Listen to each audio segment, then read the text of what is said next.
Ro'zador ro'za tutaroq farishtani sifatiga kirib, yemoq, ichmoqdan, shahvatdan o'zini tiyib yurar ekan, o'sha farishta sifatida turgan inson farishtadan afzal bo'ladi.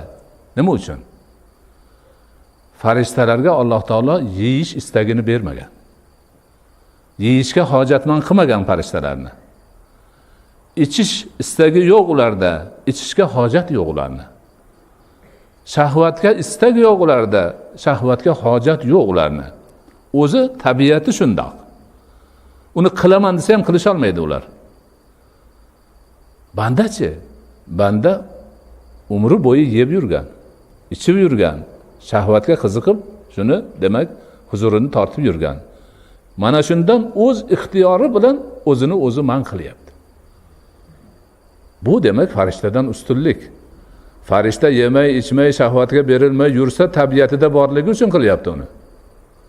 Inson esa tabiatida bor narsani yengib, buyuk qahramonlik va jasorat ko'rsatib, farishtani nima? Amalini qilyapti. Shuning uchun bunday holatdagi insonlar farishtadan afzal bo'ladi desak, zarracha mubolag'a qilmagan bo'lamiz.